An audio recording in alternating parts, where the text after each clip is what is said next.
テレビっていうのは一番後発でレッド局弱小テレビ局でレッド局とかできなかったんですね。ところがやっぱり講演してみると結構とんでもない人気で、とにかく主題歌なんか列島で流してないところまでの子供も歌うぐらい人気があったんですね、アトメタル。ちょうど63年の1月1日に発表されて、夏頃たまたま私は朝日ソノラマという会社にいて、スタジオにいた時、そのスタジオのミュージシャンから4、5年前に出した赤戸鈴助が売れたという話をじゃあ1月から始まったアトムがその人としては売れるんじゃないかというごく単純な発想で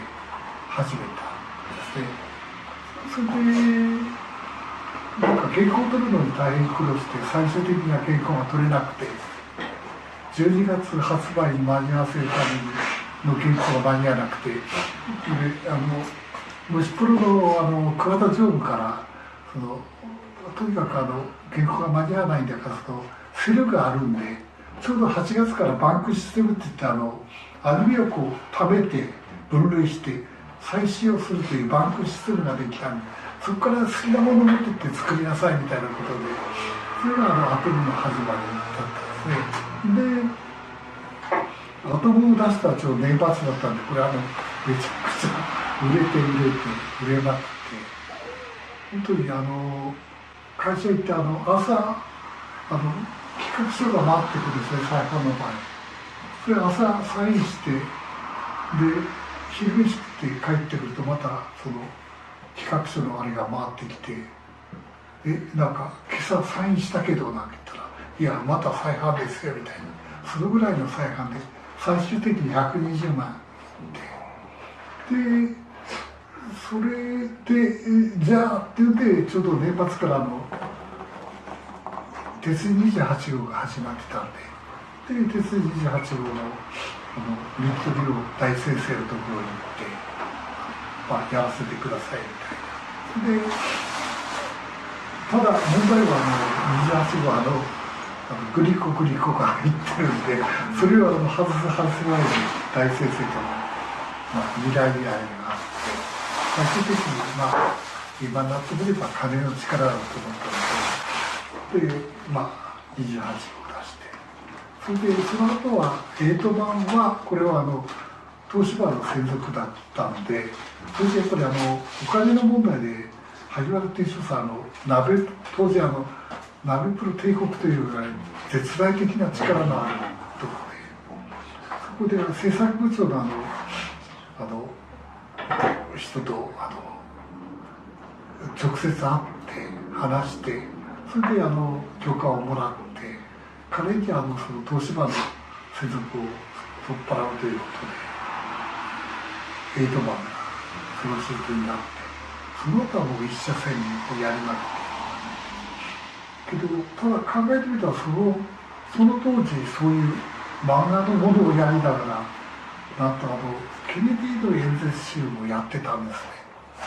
ちょうど年末頃日本でテレビの衛星放送をしたらそれが暗殺される瞬間で日本ですごいなんていうか衝撃的でなんかその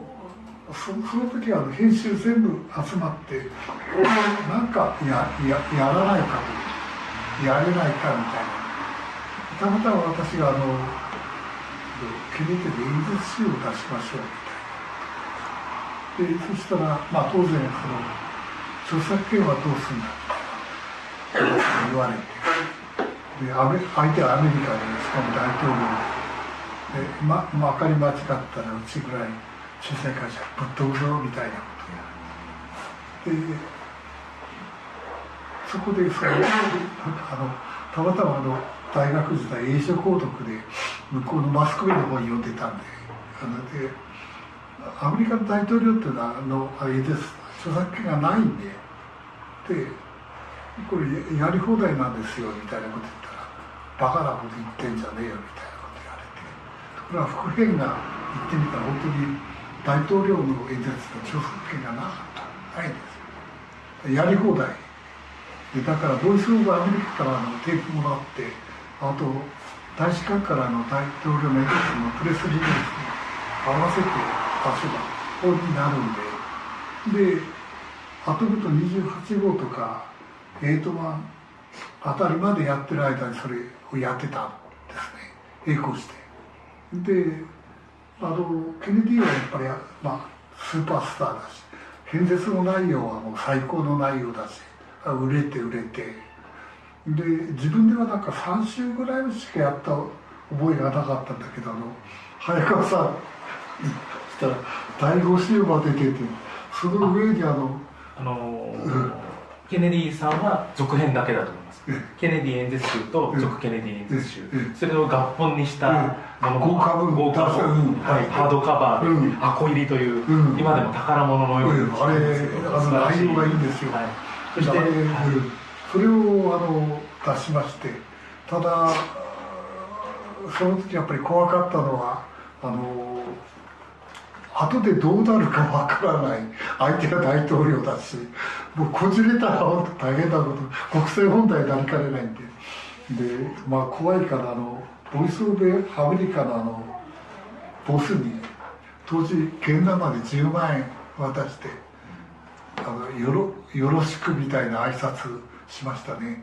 けどとにかく印税タダで売れてで、本当はそっちの方へ行きたかったんだけど漫画も売れたんで、ちょうどカーリングのストーン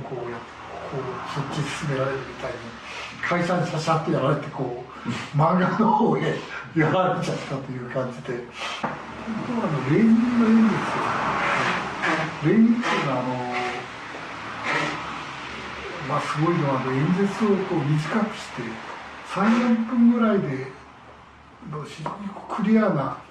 演説でレコードにしてやってたんですね、ロシア革命の時。それは残ってて、それがレーニン廟のところで、レーニン廟ってミイラになってあそこでテープで流してるのを知ってたんで、ケネディなんとそれやりたくて、ということはロシアに行きたかったわけだったんだけど、ソビエト連邦そう革命の発祥の地だし、これ行きたかったんだけど、どうしても行きたかったんだけど、漫画の方に寄せられて、漫画のために行かせられなくて、代わりのやつが行っちゃったわけなんだけど、で考えたらそっちの方に行こうかなと思ったら、アトム以来売れに売れて、会社もどうしてもその漫画をやってほしいから、もう下に置かないような、もう待遇、もうとにかくタクシーはもう一冊タクシー券渡すしみたいな、もう飲み食い全部もうで今だから言っていいんですけど、スノラバっていうのはそういう音楽業界に乗り出した時、バックペイとかキックカップとかいろいろ世界がそういうことにはまらないようにって言って、期間ごとに5000円、当時はね5000円、私の給料は多分1万5000円ぐらいだったと思うんだけど、家に使える金を与える。それでところがそれが再販の場合2万3万ぐらいずつ再販していくんだけど、それに5000円ぐらいずつついてくるわけで、だから、アトムが120、それから、鉄人が130、そんなことでやっていくととてつもない自由に使える金がもう使い放題、そういうような世界だ。もうバブルの極端みたいな世界で、漫画の週刊誌の警視庁の接待とか業界の接待とか、そういうこともスムースにいったんで、非常にやりやすくそのアニソンの市場ができたわけで、自分で作った市場だからなるべく他人に荒らされたくないわけですよね。そのためにできるだけ独占という路線で突っ走って、そんな中でモグッチョチビッチョっていうのがあって、当時井上久志っていうのは民放の世界にはめちゃくちゃ面白い書くやつがいるっていうんで噂になってて、まさかあんまり面白すぎるんで NHK はやらないかだろうかと思ったらモグチョチビチョっていうの NHK の放送で初めてそこ人気があるんでやってみようって言って、それもやってその時絵は藤子さんってやってそこそこ売れて、で藤子さんとかそれから井上久志と友達になって、そういうことでだんだん広がっていったわけで、そのモグチョチビチョっていうのはなぜか今そのシートの世界で一番高いですよね。かなりプレミアついてます、あれは藤子部長なんですか。僕だと藤子ファンがついてるそれはオリジナルの絵なんだよね。そうです。それだけのための絵なんで、これは高いですね。でそんなことがあって井上久志が付き合いが始まって、それからひょうたんじまいと流れてってっていうことでなんていうんだろう漫画路線が確立していって、でその後で今度このウルトラ Q から始まる怪獣特撮シリーズのあれが始まって、物事の創造期初めて成長していく創造期に携わるということは、こんな面白いことはやりたい放題ですよね。そういう中でアトム以来手塚さんの音楽はアトム、それからワンダースリー、それからジャングルだけビッグ X があってリボンの騎士があって、それからわんぱく探偵団があってと、ずっと手塚さんとの付き合いがあって、サンコミックスが立ち上げて、これをソロシートのあってはどっちみちつかの間であるし、永続的にはやっぱり紙のちゃんとした文化が残っていくんじゃないかって、もうその頃はもう、会社言いなり俺の言いなりで立ち上げますみたいな、いいだろうみたいなことで、ちょうどまだ週刊誌もみんなもう黒字になるためのアップしてる状態だったんで、そういう自分の作品を単行本にするなんかそういう余裕がない。しかもその新種版っていうのは当時そういうことは売れない、そういう漫画成り立たないということを言ってる時代だった。新種版なんで各出版社ともそれやるの構わないみたいなことだったんです。いい作品がたくさん集まってサンコミックスっていうのは出て、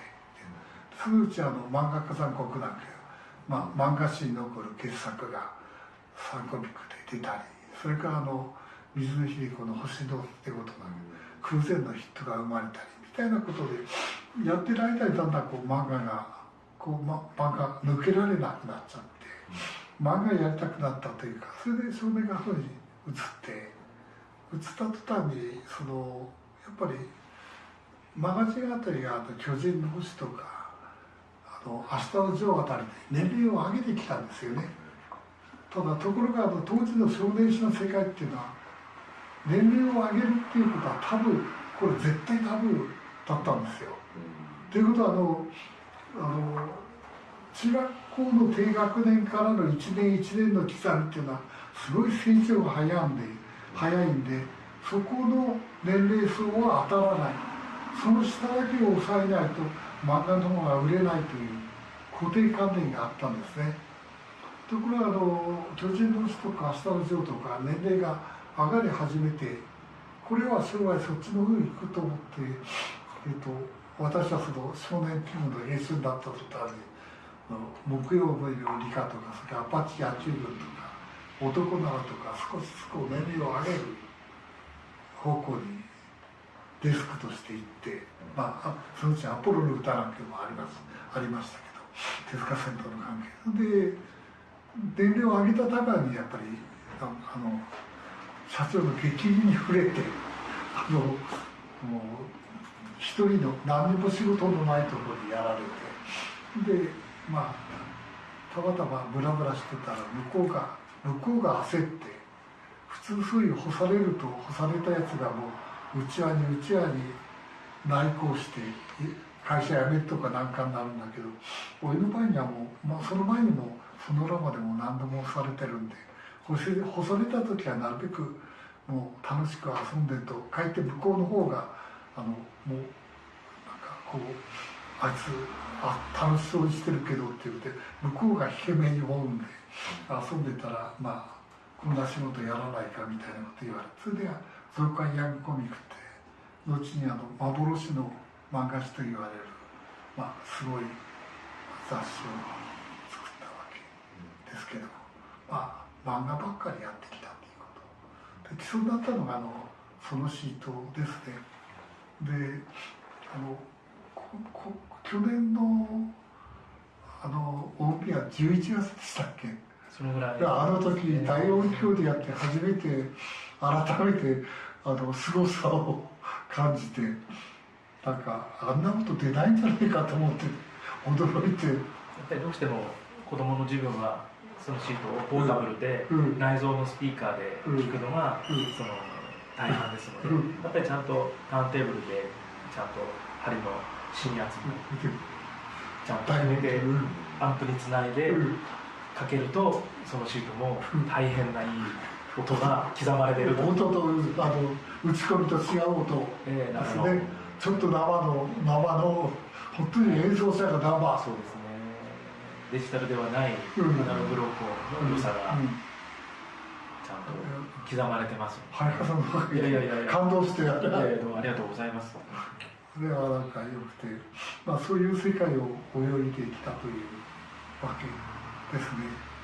ただやっぱりアニソンの世界っていうのはやっぱり俺が作ったんだと自分で今にも自分が作った企業だと思って、プライドみたいな。